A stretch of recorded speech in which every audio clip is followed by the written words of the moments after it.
The securities contracts regulation act came into force with effect from.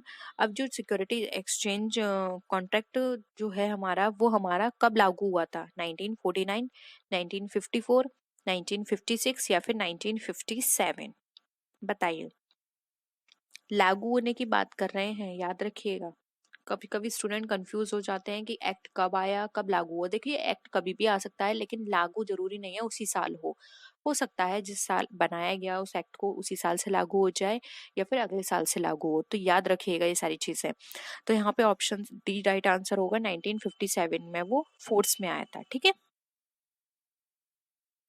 Next है the gilt edge market refers to the market for. अब gilt edge market कौन सा market होता है? Industrial security के लिए, government and semi government securities के लिए, शेयर एंड वेंचर्स के लिए, या फिर पब्लिक लिमिटेड कंपनी सिक्योरिटीज के लिए? बताइए। Guilt as market,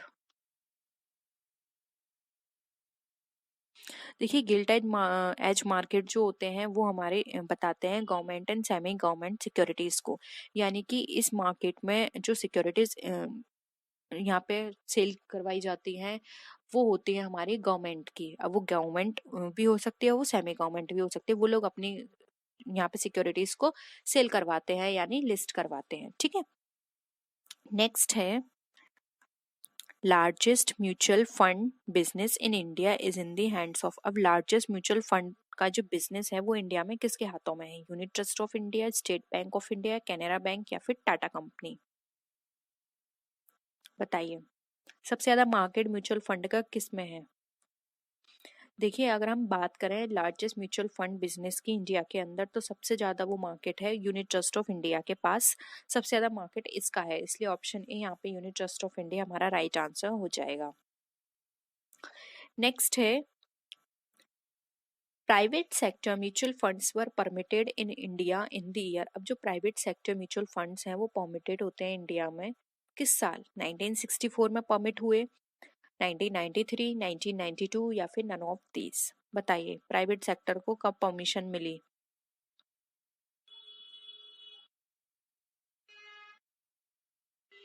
right answer हो जाएगा ऑप्शन बी 1993 में। 1993 में इनको परमिशन मिल गई थी प्राइवेट सेक्टर को कि वो म्यूचुअल फंड में भी यहाँ पर अपनी सिक्योरिटीज निकाल सकते हैं, जिससे कि लोग यहाँ पर इन्वेस्ट कर पाए। नेक्स्ट है की institution which facilitates the issue and sale of various types of securities is called. यानी कि वो कौन से प्रमुख संस्थान है जो विभिन्न प्रकार की प्रतिभूतियों में सेल करते हैं या सेल करने की सुविधा देते हैं? Stock exchange, primary market, SEBI या फिर नन ऑफ दीज? बताइए। यहाँ पे की इंस्टीट्यूशंस की बात हो रही है, तो याद रखिएगा की इंस्टीट्यूशन की बात हो जब भी, तो वहां पे आ जाता है हमारा स्टॉक एक्सचेंज।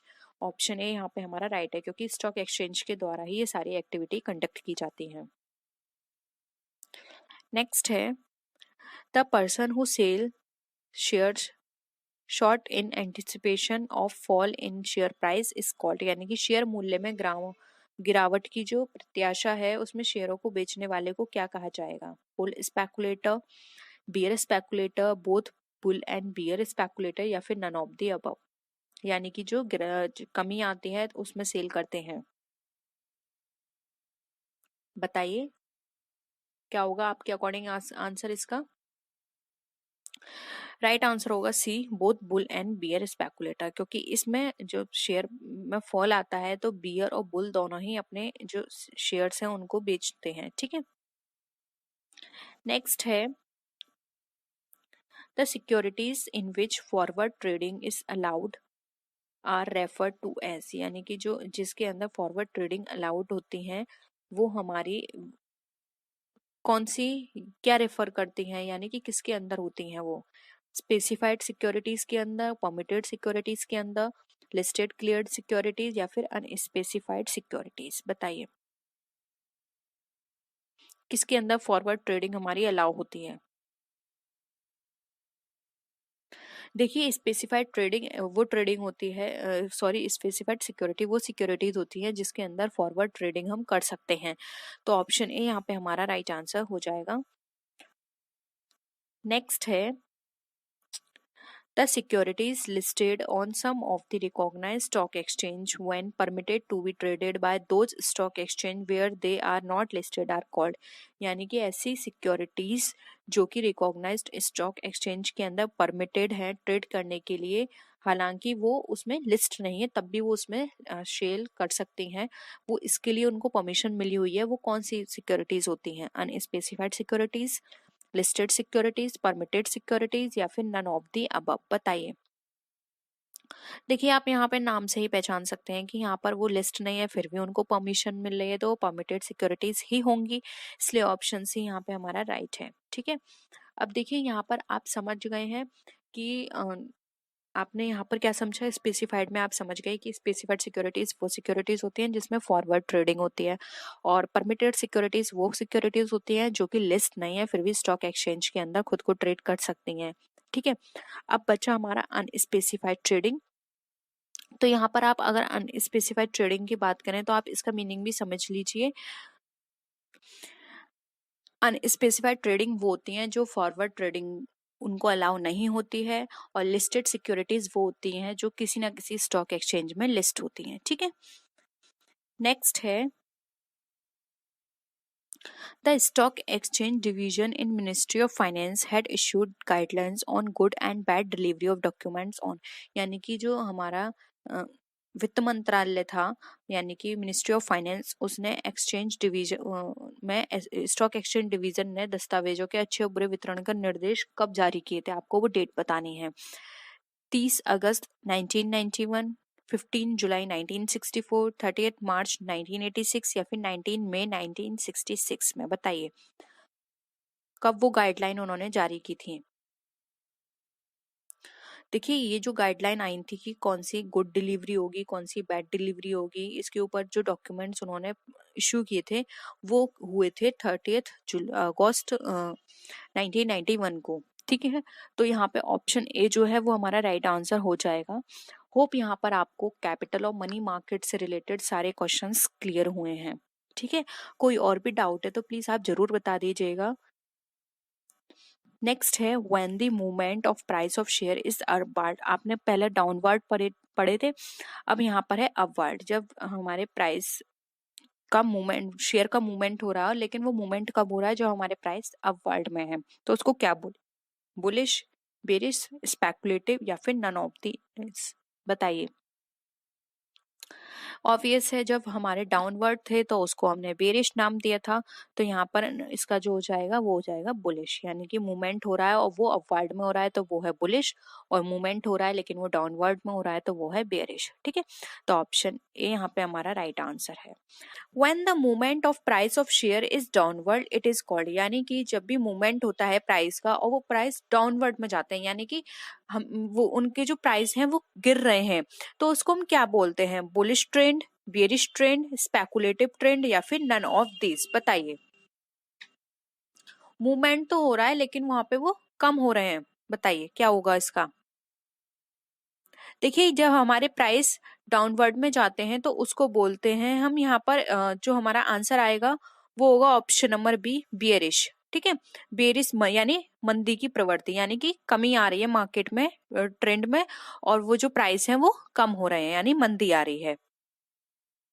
नेक्स्ट क्वेश्चन है इन बुल मार्केट बदला चार्जेस विल बी। अब बुल मार्केट जो होता है उसमें बदला चार्जेस जो होते हैं वो क्या होते हैं, किस तरह के, हाई होते हैं, मॉडरेट होते हैं या फिर लो होते हैं। बताइए। देखिए इसका जो आंसर है वो है ऑप्शन ए, जो बदला चार्जेस होते हैं वो हमेशा हाई रहते हैं बुल मार्केट के अंदर, इसलिए ऑप्शन ए हमारा करेक्ट होगा। नेक्स्ट है recognized stock exchange means a stock exchange which is for the time being recognized by। अब जो recognized stock exchange है हमारा, वो हमारा stock exchange किस समय के लिए पहचाना जाता है या फिर वो किसके थ्रू यहाँ पे रिकॉग्नाइज किया जाता है, स्टेट गवर्नमेंट के द्वारा, पार्लियामेंट के द्वारा, सेंट्रल गवर्नमेंट के द्वारा या फिर स्टेट लेजिस्लेटिव के द्वारा। बताइए उसका कंट्रोल किस पर होता है। देखिए कंट्रोलिंग और रेगुलेटिंग जो अथॉरिटी होती है वो होती है यहाँ पे central government. Central government recognise stock exchange को रिकॉग्नाइज करने का या फिर उसको पहचानने का काम करती है, इसलिए यहाँ पे ऑप्शन सी हमारा राइट आंसर हो जाएगा। नेक्स्ट क्वेश्चन है, listing of securities with stock exchange is important because. अब स्टॉक एक्सचेंज में जो भी सिक्योरिटीज हैं उसको लिस्ट करना इम्पोर्टेंट होता है, क्यों? It provides the liquidity to the securities in the market, यानी कि वो लिक्विडिटी प्रोवाइड करती है मार्केट में। It makes the security saleable in the market, जो भी सिक्योरिटी है उसको वो बेचने योग्य बन जाती हैं, बोथ ए एंड बी या फिर नन ऑफ दी अबव। बताइए क्यों लिस्ट की जाती है?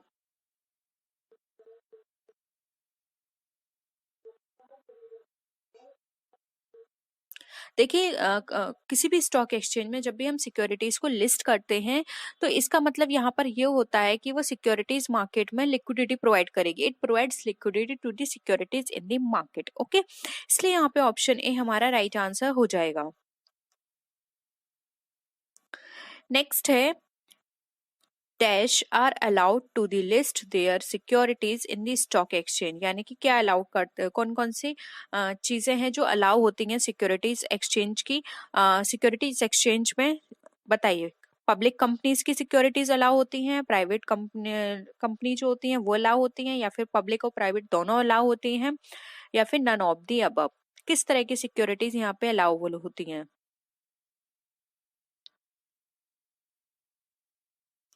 देखिए यहाँ पर हम बात कर रहे थे कि यहाँ पर जो पूरा एक तरह से हम बात करें कि किस तरह का कंट्रोल होता है, तो वो किसके लिए होता है? सेंट्रल गवर्नमेंट का था, अभी हमने पढ़ा था।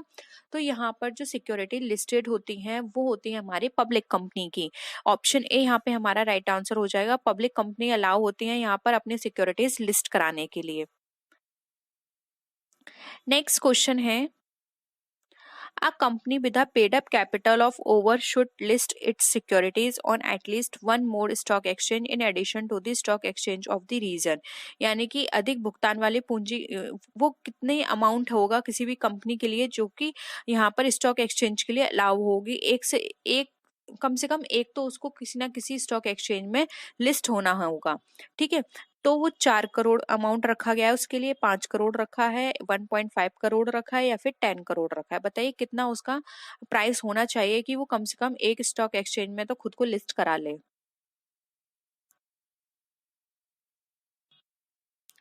देखिए आंसर होगा 5 करोड़। किसी भी कंपनी की 5 करोड़ जो प्राइस है या फिर उसकी कैपिटल है वो होनी चाहिए, तभी वो एक से कम, मतलब कम से कम उसको एक में तो लिस्ट कराना होगा। और कोई भी कंपनी एक से ज्यादा स्टॉक एक्सचेंज में भी खुद को लिस्ट करा सकती है, लेकिन एक में तो उसको कराना ही पड़ेगा। ठीक है, तो ऑप्शन यहाँ पे बी हमारा राइट आंसर हो जाएगा, 5 करोड़। और अगर आपका घुमा के क्वेश्चन आता है कि एक कंपनी एक से ज्यादा स्टॉक एक्सचेंज में खुद को लिस्ट करा सकती है, तो यस वो करा सकती है। वो बीएसई में भी खुद को लिस्ट करा सकती है और एनएसई में भी खुद को लिस्ट करा सकती है। नेक्स्ट क्वेश्चन है, no person shall be liable to be elected as a member of recognise stock exchange if, यानी कि कोई भी पर्सन, यहाँ पर कोई भी व्यक्ति स्टॉक, अगर उसको वहाँ पे वो रिकॉग्नाइज स्टॉक एक्सचेंज है वहां पर उत्तरदायी नहीं होगा। कौन सा पर्सन वहां पे इलेक्ट नहीं हो सकता? अगर उसकी 21 साल से कम एज है वो, या फिर वो भारत का नागरिक यानी कि सिटीजन नहीं है वो, बोथ ए एंड बी, या फिर नन ऑफ दी अबव। बताइए कौन सा पर्सन इलेक्ट नहीं हो सकता किसी भी रिकॉग्नाइज स्टॉक एक्सचेंज में?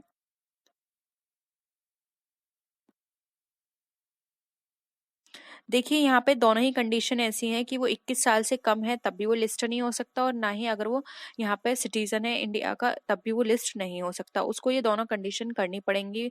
उसको सिटीजन होना चाहिए इंडिया का तभी इलेक्ट हो सकता है, और वो 21 साल से ऊपर का होना चाहिए। इसलिए बोथ ए एंड बी हमारा राइट आंसर हो जाएगा। नेक्स्ट क्वेश्चन है, स्पेकुलेशन इन स्टॉक एक्सचेंज मीन्स। अब स्टॉक एक्सचेंज में स्पेकुलेशन का क्या मतलब होता है? स्पेकुलेशन का मतलब होता है सट्टा। ठीक है, investment in securities, gambling in securities, buying and selling securities in the hope of making profit due to changes in price, यानी कि आप बाय करें और सेल करें सिर्फ ये सोचकर कि आपको प्रॉफिट होगा जब भी प्राइस में से चेंजेस आएंगे, यानी कि कम है तो आपने खरीद लिया और जब प्राइस बढ़ गए तो आपने उसको बेच दिया।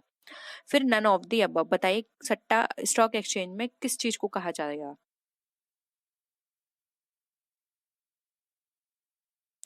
देखिए अगर हम इन्वेस्ट करें तो इन्वेस्ट यहाँ पे प्रॉपर मीनिंग इसका नहीं निकल कर आएगा, क्योंकि इन्वेस्ट जरूरी नहीं है सिर्फ स्टॉक एक्सचेंज में हो, इन्वेस्ट हम बहुत सारी चीजों में भी करते हैं, जैसे कि रियल एस्टेट में करते हैं, गोल्ड में करते हैं, ठीक है। गैम्बलिंग, गैम्बलिंग ये एक तरह से इलीगल वर्ड हो गया। हम गैम्बलिंग यहाँ पे परफेक्ट वर्ड नहीं है इसके लिए, क्योंकि ये सारी चीजें तो हम लीगली कर रहे हैं और गैम्बलिंग एक लीगल वर्ड को शो कर रहा है, जैसे हम लीगल एक्टिविटी कोई कर रहे हो, ठीक है। तो गैम्बलिंग भी नहीं होगा, इन्वेस्टमेंट भी नहीं होगा।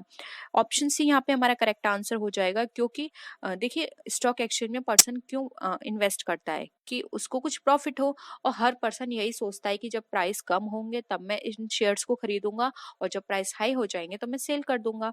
तो ये कोई इलीगल या फिर ये कोई ऐसी एक्टिविटी नहीं है जिसमें आपको कुछ ना कुछ या फिर सरकार की तरफ से आपका रिस्ट्रिक्शंस हो। ये तो गवर्नमेंट खुद बोलती है कि स्टॉक एक्सचेंज में इन्वेस्ट करो, और इसमें आपका टैक्स भी जो है वो कम लगता है। तो इस तरह की एक्टिविटी का मेन पर्पस ही यही होता है कि आप इन्वेस्ट करोगे, तो जिन कंपनी में आप इन्वेस्ट करे हो फर्दर इन्वेस्ट करेंगे बाहर कंट्री से, तो हमारी गवर्नमेंट को भी हेल्प होगी, उनको भी रेवेन्यू मिलेगा और हमको भी प्रॉफिट मिलेगा, क्योंकि हर कोई प्रॉफिट के पर्पज से ही करता है, कोई भी लॉस के पर्पज से यहाँ पे इन्वेस्ट नहीं करता है। इसलिए ऑप्शन सी हमारा राइट आंसर हो जाएगा। नेक्स्ट क्वेश्चन है, new issue market is concern with. अब जो न्यू इशू मार्केट है वो किससे कंसर्न होती है, न्यू सिक्योरिटीज से, सेकंड हैंड सिक्योरिटीज से, new as well as second hand securities, या फिर नन ऑफ दी अबव, बताइए। देखो आप यहाँ पे नाम से ही इजिली पहचान सकते हैं, न्यू इशू मार्केट की बात की जा रही है, या फिर न्यू इशू मार्केट का मतलब है यहाँ पर न्यू सिक्योरिटीज इशू होती है, ठीक है।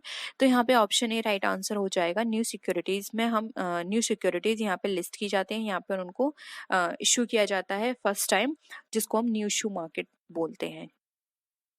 नेक्स्ट है, बहुत ही सिंपल क्वेश्चन है और एग्जाम में बहुत पूछा जाता है ये वाला क्वेश्चन, कि जो फर्स्ट स्टॉक एक्सचेंज है वो हमारा इंडिया में कहाँ कब सेटअप किया गया था, या फिर कहाँ सेटअप किया गया था, कैलकाटा, मुंबई, चेन्नई, या फिर दिल्ली, बताइए। देखिए यहाँ पे फर्स्ट स्टॉक एक्सचेंज की बात करें तो वो हमारा सेटअप हुआ था मुंबई में, और वो कौन सा था ये भी नोट कर लीजिए, ये था हमारा बीएससी। बीएससी की फुल फॉर्म है बॉम्बे स्टॉक एक्सचेंज, ठीक है। इसके बाद जो सेटअप हुआ था दूसरा वो था हमारा एनएसई, यानी नेशनल स्टॉक एक्सचेंज। तो फर्स्ट और ओल्डेस्ट स्टॉक एक्सचेंज पूछें तो वो है हमारा बीएससी, और जो इसका हेडक्वार्टर कहाँ है, मुंबई में, और फर्स्ट टाइम ये सेटअप हुआ था मुंबई में, ठीक है। होप यहाँ पर आपको सारी चीजें क्लियर हो रही हैं। कैपिटल एंड मनी मार्केट से एग्जाम में बहुत पूछा जा रहा है, तो आप इसको बहुत अच्छे से पढ़ लीजिएगा। वैसे हमने इसमें सब वो सारे क्वेश्चंस कवर करे हैं जो आपके एग्जाम में आ सकते हैं, ठीक है। आपको इससे अलग पढ़ने की जरूरत नहीं है, बस इन्हीं क्वेश्चंस को बहुत अच्छे से समझ लेंगे तो आपको कैपिटल एंड मनी मार्केट का कॉन्सेप्ट क्लियर हो जाएगा। नेक्स्ट है, new shoe market is an integral part, यानी कि न्यू शू मार्केट जो है वो किसका इंटीग्रल, इंटीग्रल का मतलब होता है एक अभिन्न मुख्य हिस्सा है, स्टॉक एक्सचेंज का, कैपिटल मार्केट का, बोथ ए एंड बी, या फिर नन ऑफ दिस, बताइए।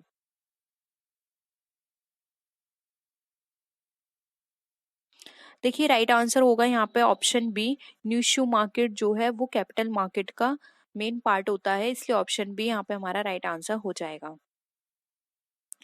नेक्स्ट है, which of the following is not a speculators in the stock exchange, यानी कि इसमें से कौन सा स्पेकुलेटर नहीं है स्टॉक एक्सचेंज में, ब्रोकर, बुल, बियर, या फिर स्टैग। ये नाम है, ब्रोकर जो आपको परचेजिंग और सेलिंग में हेल्प करता है, बुल, बियर, स्टैग, ये स्टॉक एक्सचेंज में नाम रखे गए हैं, उनके टर्म्स हैं। बताइए इसमें से कौन सा जो है वो स्पेकुलेटर नहीं कहा जाएगा। देखिए ऑप्शन जो ए है वो यहाँ पे स्पेकुलेटर नहीं होगा, क्योंकि ये तो एक तरह से कमीशन के बेसिस पे काम करता है। ये अगर आपके सेल करवाते हैं तो कमीशन लेते हैं, और अगर आपके परचेस करवाते हैं आपको तो कमीशन लेते हैं, ठीक है। ये दोनों पार्टी से, यानी कि ये दोनों पार्टी को मिलाने का काम करते हैं। एक पर्सन जो किसी पर्टिकुलर या फिर कोई स्पेसिफिक अमाउंट पे अपने शेयर को सेल करना चाहता है, और सेम वही एक पर्सन उतने शेयर्स एक स्पेसिफिक अमाउंट में खरीदना चाहता है, और जब दोनों की यहाँ पे टर्म्स एंड कंडीशंस मिल जाती हैं तो ये ब्रोकर जो होते हैं वो दोनों पार्टी को मिला देते हैं, और दोनों पार्टी से अपना अपना कमीशन ले लेते हैं, यानी जिससे सेल करवाएं उससे सेलिंग कमीशन ले लेते हैं, और जिससे परचेस करवाएं उससे परचेस कमीशन ले लेते हैं। तो ब्रोकर का काम ये होता है, ये कोई स्पेकुलेटर की तरह वर्क नहीं करते हैं, इसलिए यहाँ पे ऑप्शन ए हमारा राइट आंसर हो जाएगा।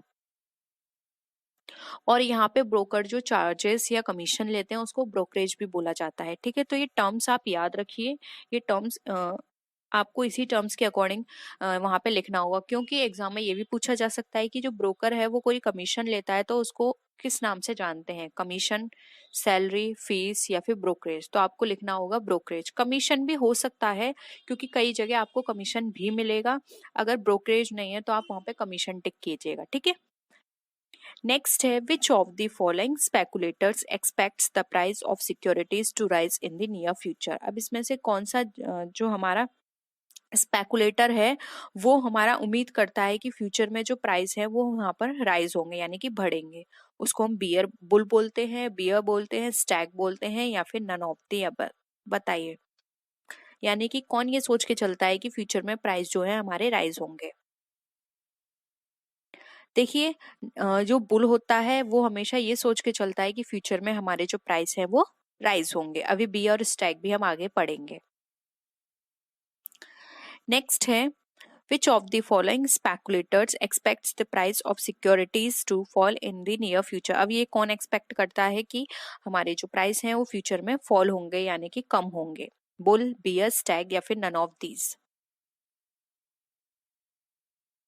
देखिए, ऊपर हमने पढ़ा था कि ये फॉल वो राइज होते हैं तो उसको बुल बोलते हैं, तो आप यहाँ पे इजीली बता सकते हैं कि जो फॉल हो रहे हैं वो हमारा बियर सोचेगा, ठीक है। तो ऑप्शन बी यहाँ पे हमारा राइट आंसर है।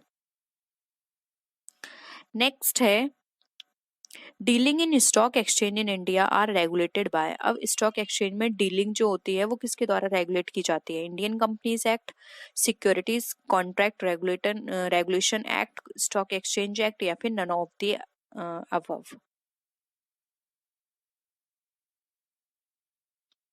देखिए, जो भी डीलिंग होती है हमारे स्टॉक एक्सचेंज के अंदर वो हमारी रेगुलेट की जाती है सिक्योरिटीज कॉन्ट्रैक्ट रेगुलेशन एक्ट के द्वारा। ये देखते हैं कि कहीं वो डीलिंग गलत तरीके से तो नहीं हो रही है या फिर कोई भी पर्सन सट्टेबाजी, तो सट्टेबाजी का मतलब होता है बहुत ज्यादा उन्होंने पूल तो नहीं बना के रखा है मार्केट में, एक ही पर्सन ने बहुत सारी खरीद ली है और उनको वो सेल नहीं कर रहा है, तो इससे क्या होता है बहुत ज्यादा प्राइस बढ़ जाते हैं, क्योंकि जब आप पूल बना के चलोगे तो मार्केट में प्राइस बहुत हाई हो जाएंगे जिससे गलत इम्पैक्ट पड़ेगा, ठीक है। मार्केट की जो एक्टिविटीज हैं वो सारी खराब हो जाएंगी, तो ये सारी चीजें देखना इनका काम होता है। तो ऑप्शन भी यहाँ पे हमारा राइट आंसर हो जाएगा। नेक्स्ट है, कॉन्टेंगो चार्ज इज पेड बाय। अब कॉन्टेंगो चार्ज जो है वो किसके द्वारा पेड किए जाते हैं, बुल स्पेकुलेटर के द्वारा बियर स्पेकुलेटर को, बियर स्पेकुलेटर के द्वारा बुल स्पेकुलेटर को, lame duck to bull speculator या फिर नन ऑफ दी अबव। बताइए, कॉन्टेंगो चार्ज क्या है।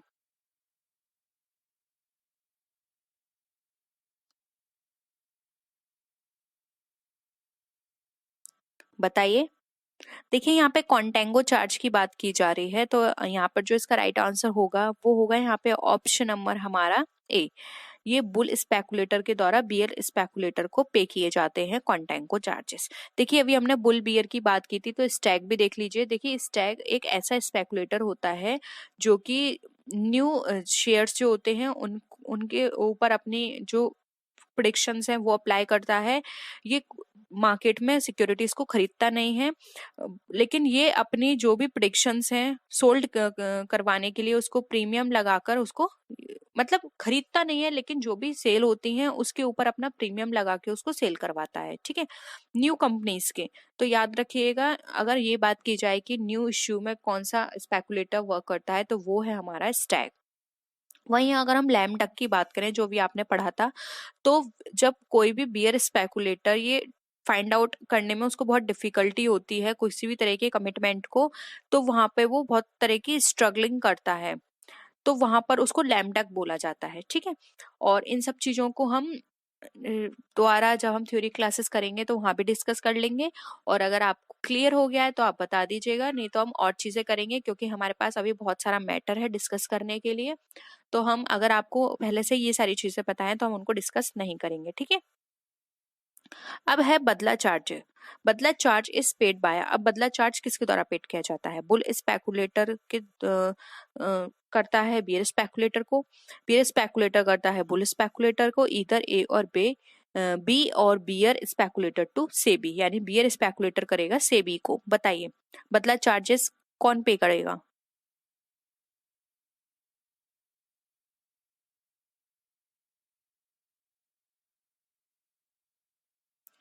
देखिए यहाँ पर हम बात करें बदला चार्जेस की, तो यहाँ पर जो इसका राइट आंसर होगा वो होगा यहाँ पे ऑप्शन नंबर हमारा सी, इधर ए और बी, यानी कि बदला चार्ज जो है वो बुल स्पेकुलेटर बियर को भी कर सकता है और बियर स्पेकुलेटर बुल को भी पे कर सकता है। ऑप्शन सी यहाँ पे हमारा राइट है। नेक्स्ट है listing of securities in a stock exchange for the purpose of trading indicates that. अब जो भी लिस्टिंग हो रही है सिक्योरिटीज हमारी स्टॉक एक्सचेंज में, वो किस पर्पस से ट्रेडिंग होगी उनकी, ये क्या इंडिकेट करता है? At the time of listing companies financially sound, यानी कि जब भी वो लिस्ट हो रही है तो ये वो शो करेंगे कि कंपनी बहुत स्ट्रांग है, या फिर जब कंपनी लिस्ट करेगी तब वो ये बताएगी कि वो कंपनी लीगली रिकॉग्नाइज्ड है, यानी कि लीगली वो सारे वर्क कर रही है इसलिए वो लिस्ट हो रही है। थर्ड है हमारा the stock exchange guarantees about the financially soundness of A company, यानी कि स्टॉक एक्सचेंज एक तरह से ये गारंटी दे देगा कि हाँ ये फाइनेंशियली साउंड है। बताइए अगर कोई भी कंपनी लिस्ट होती है तो वो क्या इंडिकेट करती है?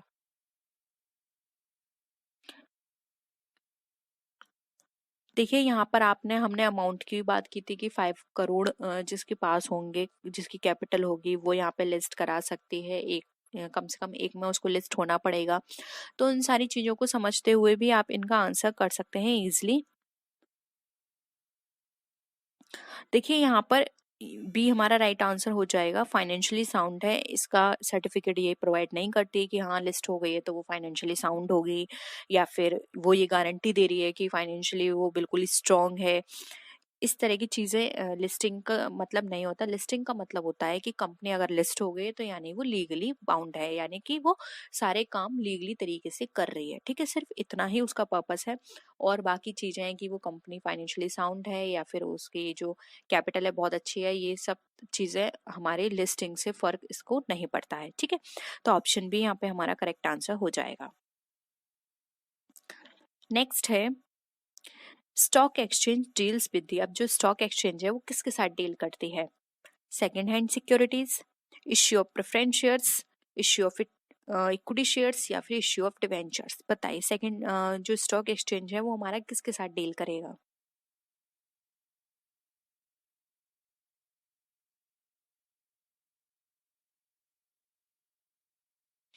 देखिए स्टॉक एक्सचेंज जो होते हैं वो हमारे डील करते हैं सेकंड हैंड सिक्योरिटीज से, इसलिए ऑप्शन ए राइट है।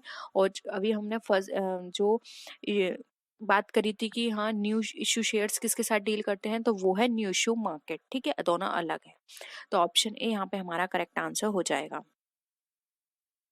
नेक्स्ट है the first mutual fund scheme in India was introduced by. अब जो फर्स्ट म्यूचुअल फंड है स्कीम है इंडिया में वो किसके द्वारा इंट्रोड्यूस की गई? गवर्नमेंट के द्वारा, reserve bank of India, unit trust of India, या फिर स्टेट बैंक ऑफ इंडिया?